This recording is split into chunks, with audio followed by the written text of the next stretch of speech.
Assalamualaikum warahmatullahi wabarakatuh. Salam dan bahagia. Pada kesempatan ini, saya Natiem, calon guru penggerak angkatan 7 dari SD Negeri Lamper Kidul 02 Kota Semarang akan memaparkan kesimpulan dan refleksi pemikiran Ki Hajar Dewantara pada tugas koneksi antar materi modul 1.1. Saya akan merefleksikan diri saya melalui 3 pertanyaan berikut. Apa yang saya percaya tentang murid dan pembelajaran di kelas sebelum saya mempelajari modul 1.1? 2.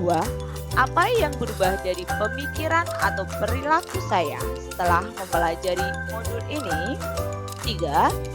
Apa yang dapat segera saya terapkan lebih baik agar kelas saya mencerminkan pemikiran Ki Hajar Dewantara?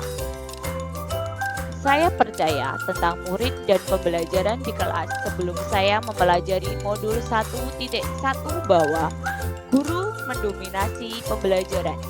Saya menganggap siswa hanya selembar kertas putih. Tugas saya mengisi lembar tersebut. Mentransfer semua pengetahuan ke siswa tanpa melibatkan mereka dalam mencari konsep. Pembelajaran yang diberikan hanya sebatas mentransfer ilmu sehingga peran guru lebih dominan. Siswa hanya duduk, diam, dan mendengarkan. Selain itu, penilaian hanya mengutamakan aspek kognitif. Guru akan merasa gagal jika siswa tidak mencapai KKM. Guru kurang memahami karakter anak. Saya cenderung menyamaratakan kemampuan anak tanpa memahami karakter anak. Siswa pasif dan motivasi belajar rendah. Hal ini terlihat saat saya menjelaskan materi, siswa lesu dan kurang bersemangat karena saya hanya menggunakan metode ceramah. Ketika siswa diberi kesempatan bertanya pun, siswa cenderung diam. Setelah saya mempelajari modul 1.1 yang berubah dari pemikiran atau perilaku saya adalah merubah pemikiran. Guru bukan satu-satunya sumber belajar. Semua apapun yang ada di sekitar kita bisa digunakan untuk sumber belajar. Anak diberi kebebasan untuk memilih sumber belajar yang diinginkan. Tugas guru hanya menuntun dan mengarahkan ke hal yang baik. Pembelajaran berpusat pada anak. Dengan aktivitas belajar yang berpusat pada anak lebih aktif dalam proses pembelajaran, sehingga mereka dapat membangun pengetahuannya. Menghargai karakteristik belajar anak. Pada dasarnya, anak terlahir berbeda. Setiap individu memiliki keunikan masing-masing. Saya sadar dengan adanya perbedaan ini akan menjadikan pembelajaran lebih berwarna. Guru sebagai seorang pamong yang dapat menuntun anak sesuai kodrat alam dan kodrat zaman. Selain merubah pemikiran, juga merubah perilaku, yaitu 1. Mengemas pembelajaran secara menarik agar motivasi belajar siswa meningkat dengan cara memberi games edukasi, bermain peran, dan melakukan pembelajaran di luar kelas. Guru memerdekakan siswa, memberi kebebasan untuk menyelesaikan tugasnya. Siswa dapat menyelesaikan tugas sesuai minat, bakat, dan kreativitas masing-masing. Guru menuntun siswa sesuai kodrat alam dan kodrat zaman. Guru lebih cermat melihat bakat siswa. Guru juga membekali keterampilan abad 21 kepada siswa tanpa meninggalkan budaya lokal yang ada di sekitarnya.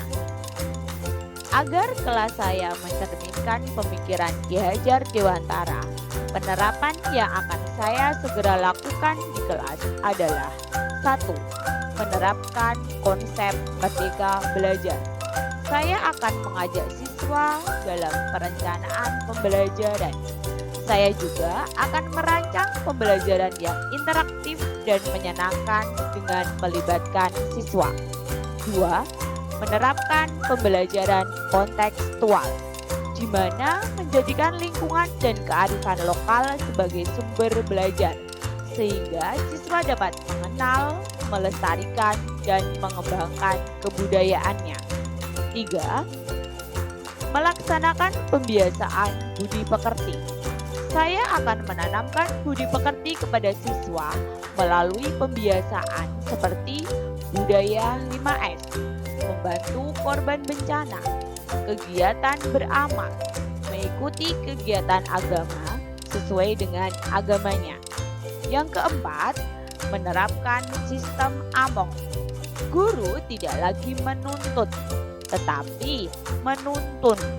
Guru berperan sebagai AMONG. Sesuai pemikiran Ki Hajar Dewantara, guru menerapkan pola asih, asah, dan asuh. Yang kelima, pembelajaran sesuai kodrat alam dan kodrat zaman. Sesuai filosofi Ki Hajar Dewantara, kodrat anak adalah bermain. Dan saya akan mengintegrasikan permainan agar suasana kelas menjadi menyenangkan. Kesimpulan yang dapat saya sampaikan yaitu dasar-dasar pemikiran Ki Hajar Dewantara harus segera kita terapkan dalam proses pembelajaran di kelas dan di sekolahan.